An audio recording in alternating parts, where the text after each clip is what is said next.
Hello बच्चों, आज हम पार्ट 3 पॉलिनोमियल्स का जारी कर रहे हैं। इसमें हम सबसे मेन पार्ट्स फैक्टराइजेशन बनाना सीखेंगे, जिसमें बहुत सारे बच्चों को परेशानी होती है, खास करके फैक्टर थ्योरम के द्वारा और ट्रायल मेथड के द्वारा बच्चों को बहुत दिक्कत होती है। उसको हम जानेंगे, समझेंगे किस प्रकार से करना है। तो पहले हम यहाँ पे देख लें degree of a constant polynomial. एक कांस्टेंट पॉलिनोमियल की डिग्री क्या होती है? पहले हम लिखते हैं, कोई कांस्टेंट पॉलिनोमियल लिख लेते हैं। 4x की पावर नॉट, या फिर 7x की पावर नॉट, या फिर 8x की पावर नॉट।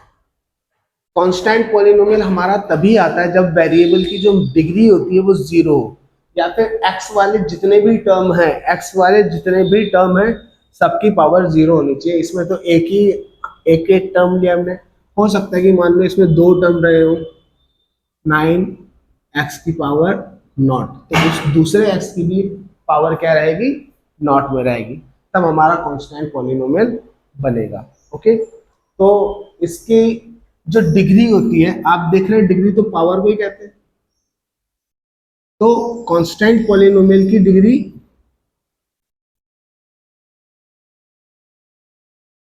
पॉलिनोमियल की डिग्री जीरो होती है।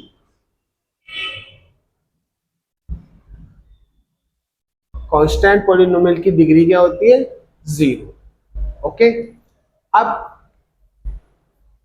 Degree of a zero polynomial. Zero polynomial क्या होता है? कोई भी पॉलिनोमियल है, उसके आगे कोफिशिएंट जीरो होता है और एक्स की पावर कुछ भी हो सकती है, 1000 हो सकती है, जीरो है, एक्स की पावर, वाई की पावर 900 हो सकती है। ठीक है, ये पॉइंट का मतलब है मल्टीप्लाई। ओके, या फिर जीरो की मल्टीप्लाई किससे हो रही है? बी की पावर 7 से। होगा तो किसमें? होल नंबर में ही होगी पावर, और पावर हमेशा किसमें होनी चाहिए? होल नंबर में। ओके, अब हम देख रहे हैं यहाँ पे पावर कुछ भी हो सकती है, इसलिए जो जीरो पोलिनोमियल होता है, जीरो पोलिनोमियल में पोलिनोमियल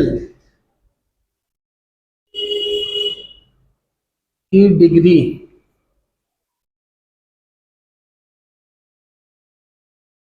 डिफाइंड नहीं होती। क्या नहीं होती? डिफाइंड नहीं होती, क्योंकि कुछ भी हो सकता है। हमें क्या पता उसकी पावर क्या रखी गई होगी? जीरो है, हमें आगे पे पता है कोफिशिएंट जीरो है, और वेरिएबल भी हो सकता है, पता है कि भाई है, पर हमें ये तो नहीं पता कि इसकी पावर 100 थी, 2000 थी, 1 लाख थी, क्या थी। इसलिए डिग्री क्या होगी? जीरो पॉलिनोमियल में पॉलिनोमियल की डिग्री डिफाइंड नहीं होती, अनडिफाइंड बोल सकते हो, अनडिफाइंड होती है। अनडिफाइंड का मतलब होता है कि वैल्यू फिक्स नहीं है, हमें नहीं पता वैल्यू क्या है।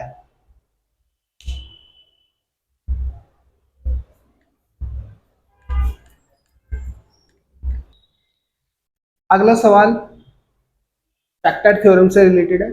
इसमें हमें ये बताना है x+2 जो है दिए हुए इक्वेशन या पॉलिनोमियल, इसका और इसका, क्या इन दोनों में से किसी का फैक्टर होगा या नहीं होगा। ठीक है, तो फैक्टर निकालने से पहले हम जीरो निकाल लेंगे इस वाले पॉलिनोमियल का। जीरो ऑफ x+2, ये निकालने के लिए x+2 को इक्वेट कर दो जीरो से, और x इक्वल्स टू आ जाएगा -2, और ये ही है क्या? जीरो। इस पॉलिनोमियल का अगर इसका जीरो इसमें फिक्स हो रहा है और ये पूरी वैल्यू जीरो बन रही है, तो ये हमारा एक फैक्टर होगा, x+2 इसका एक फैक्टर होगा अगर इसका ये वाली वैल्यू डालने पर ये वाली इक्वेशन 0 के इक्वल हो जाती है। तो ट्राई करते हैं, देखते हैं क्या होता है। x3 plus 3x² plus 5x+6, जहां जहां x है वहां पे -2 डाल दीजिए। -2 की क्यूब प्लस -2 की स्क्वायर प्लस 5 -2 प्लस 6, ये -8 हो जाएगा। क्यूब है तो 2 की क्यूब 8 होती है, और पावर है माइनस माइनस माइनस, इन दोनों से प्लस बन जाएगा, ये माइनस यहाँ पे आ जाएगा। अब इन दोनों से क्या होगा, माइनस बन जाएगा, प्लस माइनस पावर 2 है तो पहले 4 आ जाएगा, 3 साथ में मल्टीप्लाई है। अब ये माइनस माइनस प्लस हो जाएगा, इसलिए वैल्यू प्लस की है। ये वाला माइनस बाहर आ जाएगा तो माइनस हो जाएगा। 5 2 10 प्लस 6 -8 प्लस 12 -10 प्लस 6, 4 -4। हाँ जी, दिए हुए ये जो इक्वेशन दी थी x+2, इसकी हमने 0 निकाली -2, फिर ये 0 हमने इसमें डाल के देखा, अगर ये 0 इसका भी 0 है तो ये दिया हुआ जो पोलिनोमियल है इसका एक फैक्टर होगा x+2, हमने ऐसा कहा था। तो 0 वैल्यू आ गई है, यानी कि हम कह सकते हैं x+2 is a factor of this equation. अब दूसरे इक्वेशन के लिए चेक कर लेते हैं, x equal to -2। Okay, equation हमें दी है 2x+4, इसमें जहां x है वहां 2 डाल दीजिए, माइनस का प्लस -4 प्लस 4 0। तो ये दोनों ही इक्वेशंस का फैक्टर है x+2। इस इक्वेशन और इस इक्वेशन का फैक्टर है x+2। किस तरीके से निकालना है, चेक करना है, ठीक है। सबसे पहले हमें 0 निकालना है, यहां से हमारा आंसर चालू हो रहा है 0 ऑफ qx, इसे लेट कर लेते हैं qx। फिर हमने ये px था, qx था, ओके। ये वाली इक्वेशन हमने मान ली लेट px, ओके। यहाँ पे हमने p-2 निकाल लिया, इसको हमने लेट कर लिया बराबर rx, फिर यहाँ पे हमने r-2 निकाल लिया। इस तरीके से भी लिख सकते हो आप, तो थोड़ा ज्यादा अच्छा लगेगा। आगे बढ़ते।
अब हम करेंगे मिड टर्म स्प्लिटिंग मेथड का इस्तेमाल।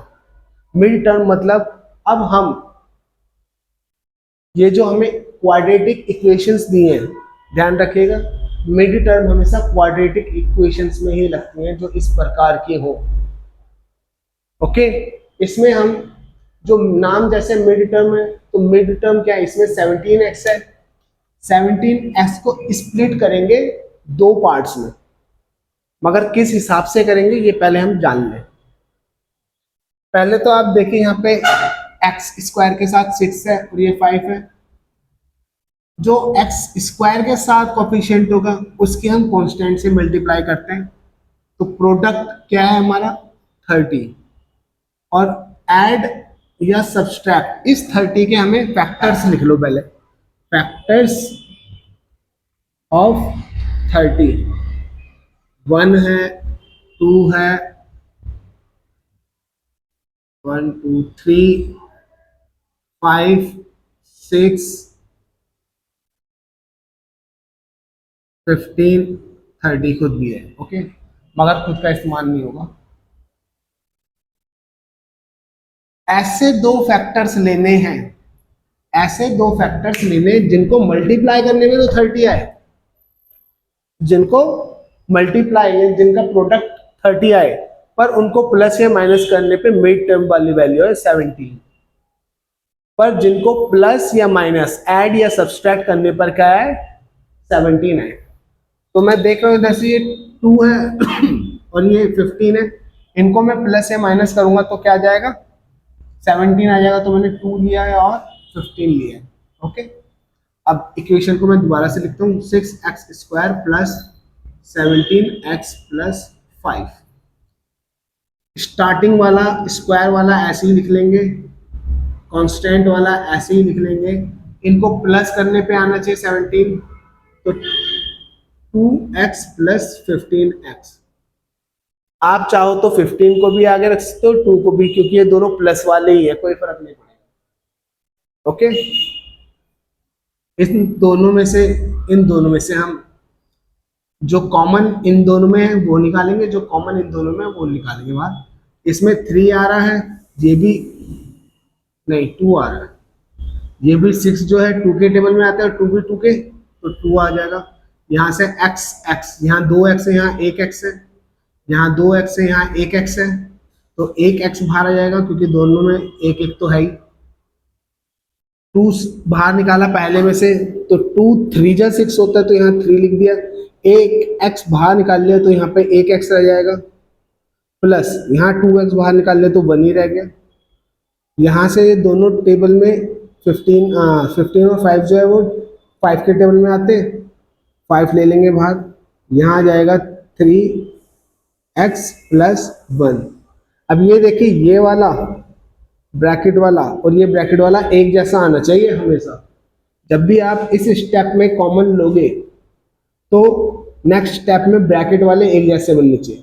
अब इस पूरी में 2 टर्म्स हो गए, यहां से लेकर यहां तक ये 2 टर्म्स प्लस हो रहे हैं, 2 टर्म्स प्लस हो रहे हैं। इनमें से मैं 3x प्लस 1 को बाहर ले सकता हूँ, दोनों में कॉमन है ना, बाहर ले लेते हैं।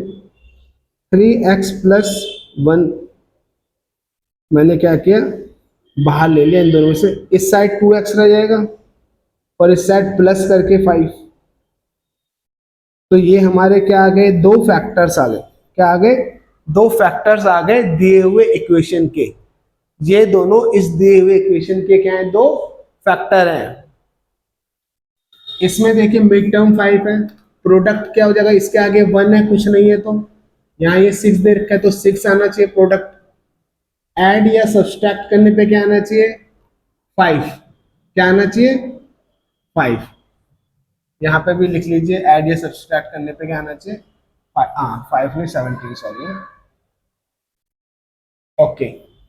अब फैक्टर्स ऑफ 6 देखेंगे हम। फैक्टर्स ऑफ 6 1 है, 2 है, 3 है और 6 खुद है।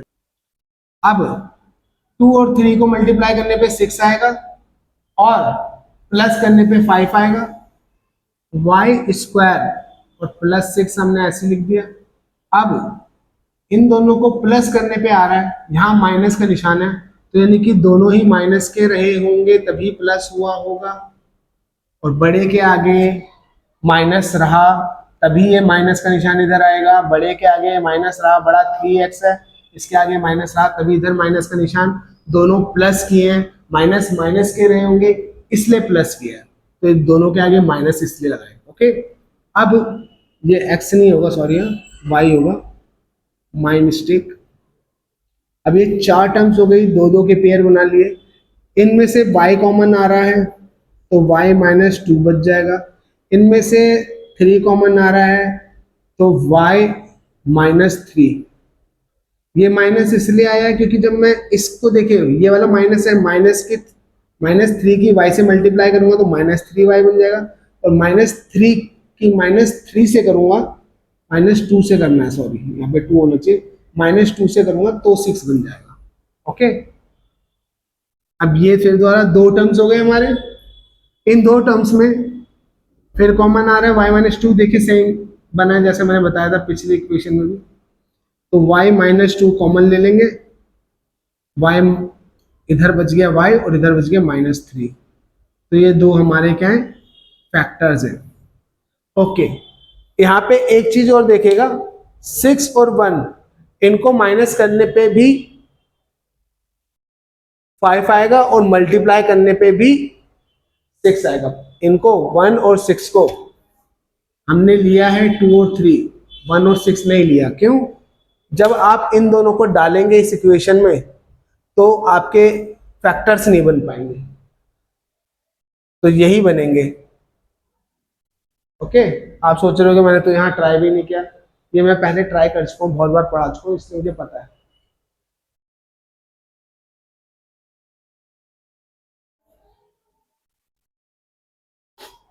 अब हम फैक्टर बनाना सीखेंगे फैक्टर थ्योरम का इस्तेमाल करके। सेम इक्वेशन है जो हमने अभी मिड टर्म में यूज करती है, आपका एग्जांपल है एनसीईआरटी का, इसको थोड़ा समझते हैं। जब भी हम फैक्टर थ्योरम का इस्तेमाल करके किसी क्वाड्रेटिक पॉलिनोमियल का फैक्टर बनाएंगे तो जो हमारा एक्स स्क्वायर है इसके आगे क्या होना चाहिए, 1 होना चाहिए। इसके आगे वाले कोफिशिएंट को 1 बनाओ पहले। तो मैं 6 हटाना पड़ेगा यहाँ से, 6 कैसे हटा सकता हूँ, या तो मैं तीनों में से 6 क्या ले लूँ, कॉमन ले लूँ। इन दोनों में 6 नहीं है, मगर हम देखेंगे किस प्रकार से आएगा। ये 6x स्क्वायर प्लस, अगर मैं 6 बाई 6 से 17x को मल्टीप्लाई कर दूं और 6 बाय 6 से 5 को मल्टीप्लाई कर दूं तो क्या कोई फर्क पड़ेगा? ये तो यहाँ पे 6 बाय 6 का मतलब है 1, 1 से मैं 17x को मल्टीप्लाई करता हूँ तो 17x ही रहेगा, कोई फर्क तो नहीं पड़ेगा ना? नहीं। 6 बाई 6 1 है, 5 से मल्टीप्लाई करूंगा तो ये 5 ही रहेगा, 1 को मैं 5 से मल्टीप्लाई करता हूँ तो वो 5 ही रहेगा। ठीक है, इसलिए 6 बाई 6 से मैंने मल्टीप्लाई किया।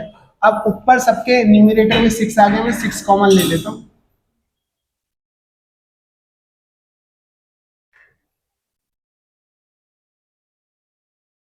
सिक्स कॉमन ले लिया, x square plus 17x plus 5 और यहाँ पे नीचे 6 इनके साथ। Let px equal to x square plus 17 by 6x plus 5 by 6, तो 6 इंटू पी एक्स बराबर हो जाएगा 6 into x square plus 17 by 6 x plus 5 by 6। Okay, अब assuming A and B are zeros of px, A और B क्या है, px के zeros है। सो 6x माइनस ए x माइनस बी, इस तरीके से हम लिख सकते हैं। ठीक है, इस दिए हुए इक्वेशन को, इस इक्वेशन को इस तरीके से लिख सकते हैं। अगर a और b इसके जीरोस है पी एक्स के, तो x माइनस ए और x माइनस बी हम लिख सकते हैं। जब हमने मिड टर्म वाली मेथड का इस्तेमाल किया तो लास्ट में ब्रैकेट के अंदर दो ऐसे प्रकार के क्या आ रहे थे, इक्वेशंस आ रही थी ना। उन इक्वेशन में जो मान लीजिए x माइनस 4 आया तो यहां से x बराबर 4 निकल जाएगा। इस 4 को जब आप इस इक्वेशन में डाल लो, मैं ये नहीं कह रहा कि ये वाले 4 को, ये मैं एज्यूम करने को बोल रहा हूं, तो ये पूरी इक्वेशन क्या हो जाएगी, जीरो हो जाएगी। तो ऐसे ही इधर से अगर मैं x माइनस ए बराबर 0 इक्वेट करूं और x बराबर a वैल्यू डालूं तो ये पूरी इक्वेशन क्या बन जाएगी, जीरोस बन जाएगी, वो जीरो बन जाएगी। तो अब यहां पे हम देखते हैं कि a इंटू बी हमारा क्या आना चाहिए, 5/6 आना चाहिए। a इंटू बी हमारा क्या आना चाहिए, ये वाला टर्म कांस्टेंट टर्म के बराबर, a into B constant term के बराबर आना चाहिए। फैक्टर्स देख लेते हैं, factors of a into B यानी कि 5/6। 5/6 के क्या क्या फैक्टर्स हो सकते हैं, plus minus 1/2 plus minus 1/3 plus minus 5/2 plus minus 5/3। अगर इनमें से कोई वैल्यू दी हुई इक्वेशन की जीरो है, अगर इनमें से कोई वैल्यू दी हुई इक्वेशन की जीरो है तो वो पूरी इक्वेशन जीरो बन जाएगी, पी एक्स हमारा जीरो हो जाएगा। तो हम एक एक करके इन सबको ट्राई करते हैं और फिर अपने नतीजे पर पहुंचते हैं। ठीक है, मैं एक दो आपके लिए ट्राई कर देता हूं, जैसे +2 एक बार ले लेता हूं। X square plus P x हमें क्या दे रखा है, x square plus 17/6x plus 5/6। P 1/2 हम एक बार कैलकुलेट करते हैं, 1/2 की whole square plus 17/6 into 1/2 plus 5/6। ओए बच्चे मुंह से आवाज मत निकाल, आराम से पढ़ो। 5/6 ओके। अब p 1/2 की स्क्वायर है तो 4 हो जाएगा, 17/12 हो जाएगा प्लस 5/6। मैं देख रहा हूं ये तीनों ही मेरे पॉजिटिव इंटीजर हैं, इनको मैं प्लस करूंगा तो कोई ना कोई वैल्यू आएगी, इनको मैं प्लस करूंगा तो कोई ना कोई वैल्यू आ जाएगी। तो यानी कि जीरो तो नहीं आएगा ना इन तीनों को, ये तीनों प्लस के हैं, इन तीनों को प्लस के हैं तो इनको तीनों को जोड़ने पे जीरो तो नहीं आएगा ना। तो इसलिए फिर भी चलो मैं करके बता देता हूँ। 4, 6 और 12 फैक्टर बना एलसीएम ले लेते हैं। 2 2 जा 2 3 जा 2 6 जा 2 1 जा 3 3 3 1 1 1। तो एलसीएम क्या आ गया, 2 दूनी 4 3 12। ओके, इसका एलसीएम 12 निकाला, हमने यहाँ 12 लिख दिया। इस प्रकार के जो फ्रैक्शंस होते हैं उनको किस प्रकार से सॉल्व करना है, पहले उनके जो डिनोमिनेटर है उनका एलसीएम ले लीजिए। हमने एलसीएम ले लिया, 12 आया यहाँ पे रख दिया। अब 12 से ही यहाँ पे हर किसी को मल्टीप्लाई कर दो, 12 से ही हर किसी को मल्टीप्लाई कर दो, 12 से ही हर किसी को मल्टीप्लाई कर दो। 12 से 12 कट गया, 4 एकम 4 3 12, 6 एकम 6 दूनी 12। 12 नीचे है डिनोमिनेटर में, 3 1 जा 3 प्लस 17 प्लस 2 5 जा 10, 17 और 10 27 प्लस 3/12 30/12। दोनों किसके टेबल में आते हैं, 3 के 3 4 जा 3 10 जा 10/4। तो जीरो तो नहीं आए ना, तो यानी कि हम 1/2 रखने पे जीरो नहीं आया, तो 1/2 इसका एक जीरो नहीं है। ओके, या ये वाला ही मिटा देता हूं वहां पे। अब हम पी एक्स पे -1/3 की वैल्यू पुट करेंगे, जो माइनस वाला है 1/3 माइनस वाला, उसकी वैल्यू पुट करेंगे। बुक में आपके आंसर दे रखे, हम आपको सॉल्व करके दिखा रहे हैं, वहां पे उन्होंने आपको सॉल्व करके नहीं दिखाया। तो यहाँ पे हमने 1/3 माइनस का स्क्वायर डाल दी, 17/6 माइनस 1/3 प्लस 5/6। ये हो जाएगा 1/9, माइनस माइनस प्लस हो जाएगा, ये प्लस का है माइनस का तो माइनस हो जाएगा। 6 3 जा 18 मल्टीप्लाई में सामने सामने करते हैं, प्लस और माइनस हो तो क्रॉस मल्टीप्लीकेशन करते हैं।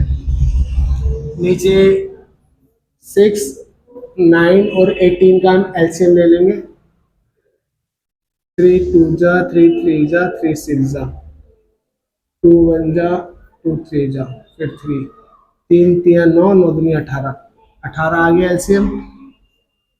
इन फ्रैक्शंस का एलसीएम 18 है तो 18 यहाँ नीचे लिखेंगे, फिर 18 से ही तीनों को मल्टीप्लाई कर देंगे।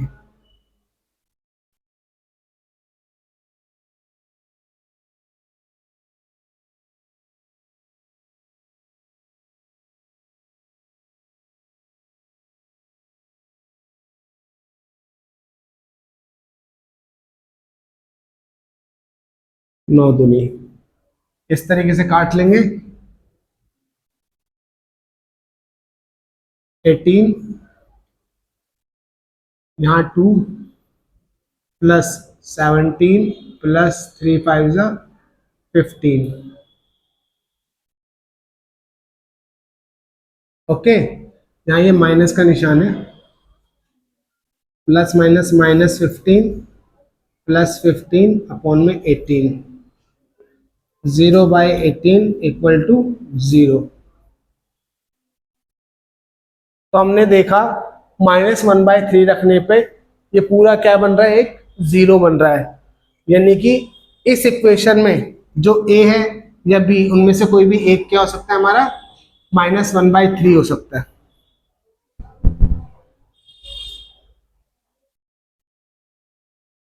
अब हम 5/6 की वैल्यू पुट करके डाल के देखेंगे। पी एक्स आपको क्या दे रखा है, पी एक्स आपको दे रखा है x² प्लस 17/6x प्लस 5/6। हमें p -5/3 वैल्यू पुट करनी है। -5/3 की स्क्वायर प्लस 17/6 इंटू -5/3 प्लस 5/6, ये हो जाएगा 25/9 माइनस 85/18 प्लस 5/6।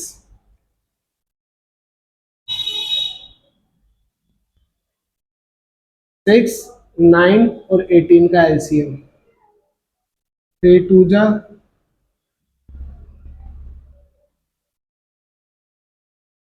अभी निकाला था हमने 18 ही आया था।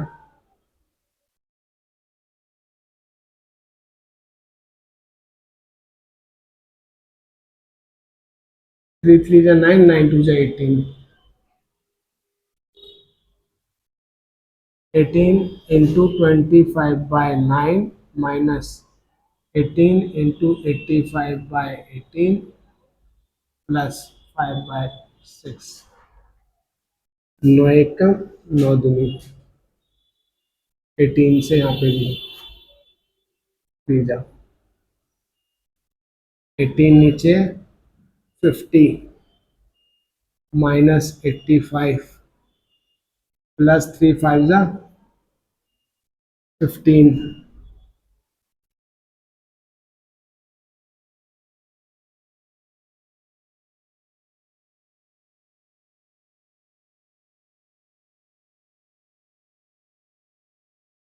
ये हमारा जीरो नहीं बन रहा। 65 माइनस 85 अपॉन में 18, 5 में से 5 गया 0, 2/18। तो 5/-5/3 भी हमारा एक इसका दिए हुए पॉलिनोमियल के जीरो नहीं है। ठीक है, तो अब हम कुछ और वैल्यू पुट करके देखते हैं।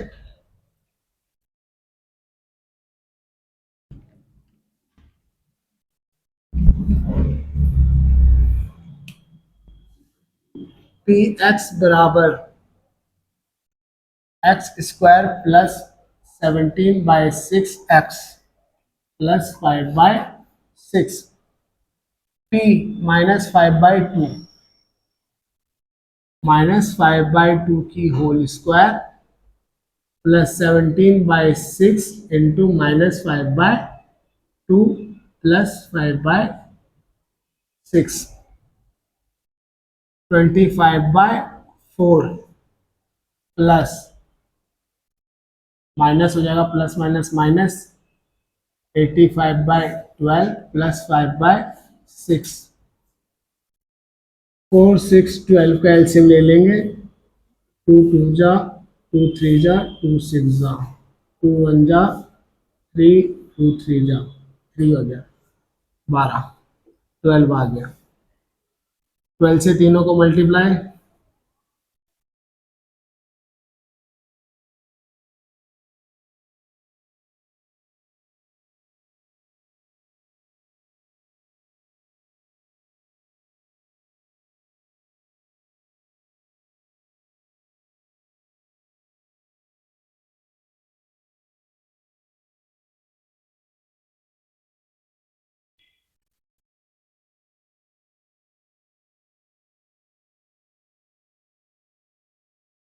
तो ये 85 माइनस 85 बराबर 0।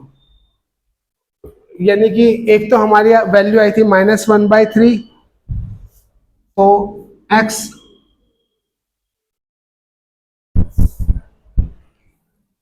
एक तो हमारी वैल्यू आई थी -1/3 और एक आ रही है -5/2, 6x² plus 17x plus 5 equals to, एक तो 6 हो जाएगा, ठीक है। यहाँ पे हमने तो पी एक्स के निकाले ना, तो यहाँ पे तो ये 6 है एक, है ना। तो x माइनस ए और x माइनस बी था 6 करके, तो 6x माइनस और -1/3,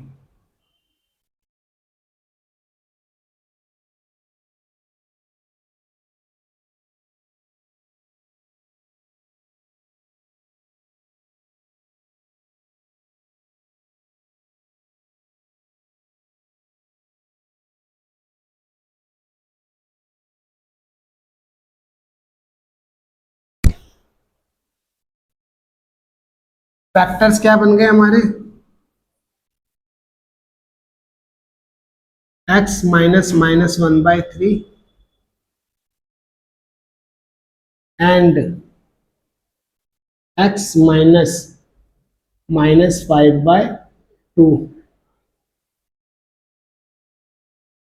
यानी कि x plus 1/3 and x plus 5/2।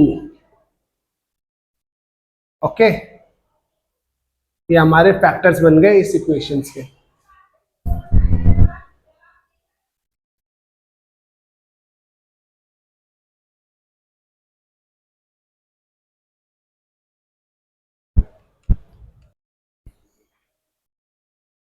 अब हम ट्रायल मेथड के द्वारा फैक्टर्स निकालना सीखेंगे। इसमें आप देख रहे होंगे ये एक क्यूबिक एक्सप्रेशन है, ठीक है। इससे पहले हमने जो किए थे वो क्वाड्रेटिक पोलिनोमियल्स के लिए किए थे, अब हम क्यूबिक पोलिनोमियल्स के कर रहे हैं ट्रायल मेथड के द्वारा। इसमें जो होता है, आपको पहले आपको 120 के फैक्टर्स बनाने होते हैं, जो कांस्टेंट टर्म है उसके 120 के फैक्टर्स क्या होते हैं,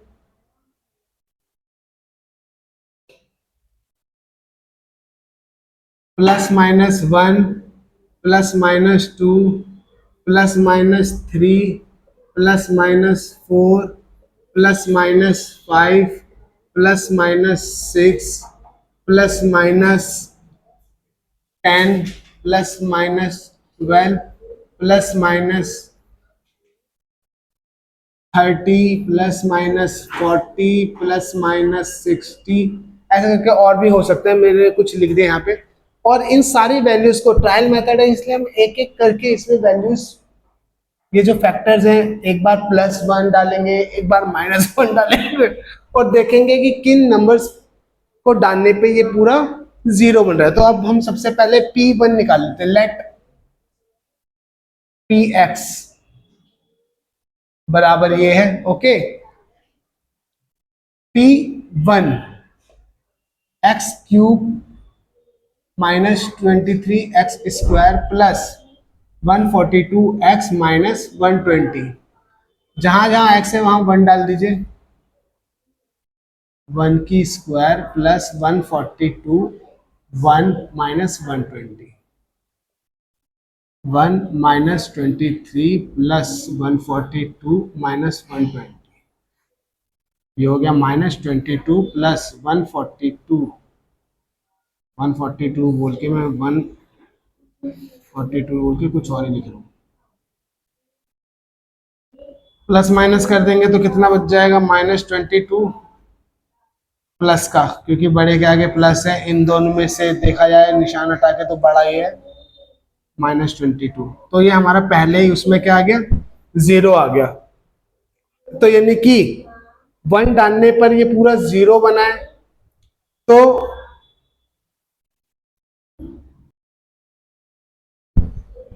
ओके, तो आपने देखा कि हमने p की वैल्यू 1 रखने पे, प्लस का 1 रखने पे क्या आया,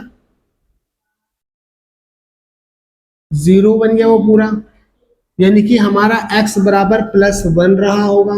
तो यानी कि अगर मैं इस x को इधर ले आऊं तो ये -1 बराबर 0 हो गया। इधर से मैं निकाल सकता हूँ कि x-1 हमारा एक फैक्टर है दिए हुए इक्वेशन का। ओके, x-1 क्या है, एक फैक्टर है। X cube -23x² plus 142x minus 120। अब ये ध्यान रखना है मैं इसका इस्तेमाल कैसे करना है, ये बीच के जो टर्म्स है इन्हें हमें स्प्लिट करना है। बीच के जो दो टर्म है इनको दो दो टर्म्स में डिवाइड करना है। ओके, तो सबसे पहले एक्स क्यूब है। अब इसको दो टर्म्स में मैं डिवाइड करूंगा तो एक टर्म्स इसके साथ पेयरिंग करेगा, एक टर्म इसके साथ क्या करेगा, जोड़ा बनाएगा, जिसमें से मैं कुछ कॉमन लूंगा, जिसमें से मैं कुछ कॉमन लूंगा। और कॉमन जब लूं तो उसके बाद ये बचना चाहिए, जब मैं कॉमन ले लूंगा तो उसके बाद x-1 बचना चाहिए। तो यहाँ पे मान लीजिए x² रहा होगा, तो मैंने यहाँ से x² कॉमन ले लिया, इन दोनों में से बता रहा हूँ मैं, इन दोनों में से।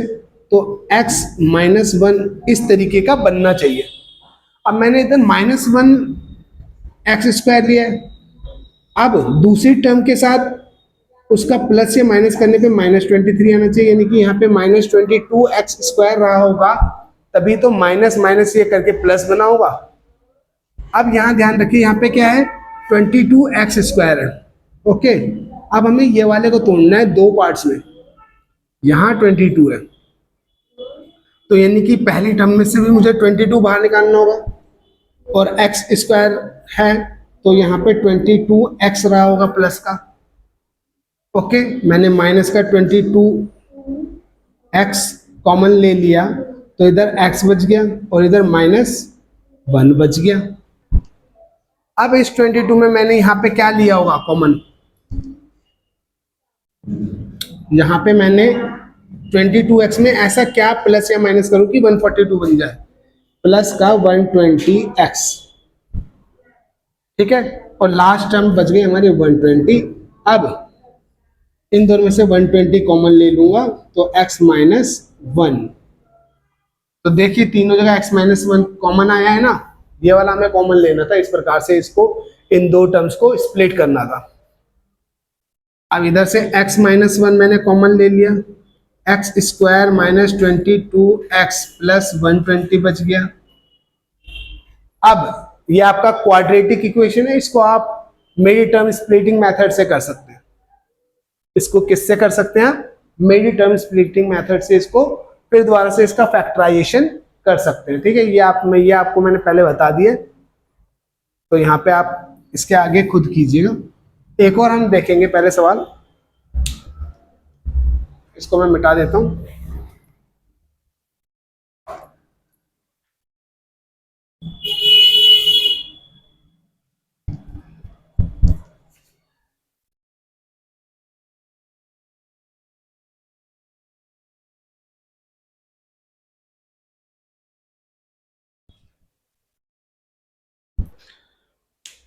ओके, अब हम ट्रायल मेथड के द्वारा इस वाले को सॉल्व करने की कोशिश करेंगे, इसके फैक्टर बनाने की कोशिश करेंगे। यहाँ पे कांस्टेंट टर्म 2 है तो इसके फैक्टर्स लिख लीजिए। फैक्टर्स ऑफ 2 क्या होते हैं, 1 और 2 ही होता है। अब ट्रायल मेथड के द्वारा ये लेट पी एक्स बराबर, तो पहले मैं P1 निकाल लेता हूँ। 1 क्यूब माइनस 2 1 की square minus 1 plus 2, 1 minus 2 minus 1 plus 2, इस 1 से ये 1 गया, इस 2 से ये 2 गया, तो 0, यानी कि P1 यानी कि 1 रखने पे हमारा इक्वेशन क्या बन रही है, 0 बन रही है। तो x बराबर 1 आया होगा और x माइनस 1 एक फैक्टर रहा होगा, इसको मैं इधर ले आऊंगा तो माइनस का हो जाएगा। ओके, अब हम यहाँ पे लिख लेते हैं x cube minus 2x square minus x plus 2। बीच की इन दो टर्म्स को ऐसे तोड़ना है कि हमारा कॉमन क्या आ जाए, x माइनस 1 आ जाए। ओके, यहाँ सबसे पहले एक्स क्यूब है तो इसको ऐसे रख लेंगे, इस साइड 1 आना चाहिए, नहीं कि कोई डिजिट नहीं होगी, तो एक्स स्क्वायर हो जाएगा। माइनस 2 कैसे मिलेगा, जब मैं इसी में एक्स स्क्वायर, ये 1 है ये 1 है, माइनस माइनस माइनस 2x हो जाएगा। इधर से मैंने एक्स स्क्वायर कॉमन ले लिया तो x माइनस 1 इन दोनों में से बन गया।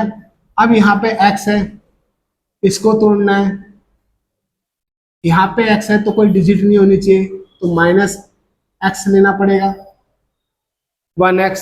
ओके, और इन दोनों में से कॉमन लूंगा तो मैं माइनस का लूं या प्लस का लूं, ये प्लस का होना चाहिए, तो ये क्या हो जाएगा, माइनस x कॉमन आ जाएगा, यहाँ x बच जाएगा और यहाँ पे माइनस का 1। देखिए इससे मल्टीप्लाई करूंगा तो ये प्लस का हो जाएगा, हो जाएगा। तो यानी कि ऐसा नहीं होना चाहिए, ये माइनस है, हाँ नहीं माइनस ही रहेगा, और माइनस माइनस प्लस। अब ये 2 है लास्ट में, मैंने इसके साथ इसको तोड़ा है, इससे अभी एक ही टर्म बनी है x से, यहाँ पे क्या रहेगा, इसके साथ क्या प्लस माइनस करूं कि माइनस x बन जाए, तो माइनस 2x और प्लस 2। अब इन दोनों में से कॉमन ले लीजिए आप, तो माइनस 2 कॉमन आ जाएगा, x माइनस 1, तो तीनों जगह x minus 1 x minus 1 x minus 1 common ले लिया बाहर की side, x square minus x minus 2, ये आपका क्या बन गया, क्वाड्रेटिक। इसको मिड टर्म से आप स्प्लिट कर दीजिएगा, आपके तीनों फैक्टर्स आ जाएंगे। जो आपके क्वाड्रेटिक इक्वेशंस होते हैं उसके 3 जीरोस होते हैं, जो क्वाड्रेटिक इक्वेशन,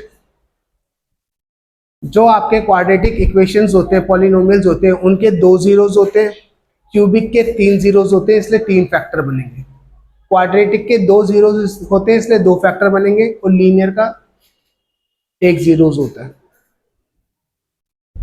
इसको आप खुद से आगे सॉल्व कीजिएगा प्रैक्टिस के लिए आपके, और मुझे आंसर बताइएगा।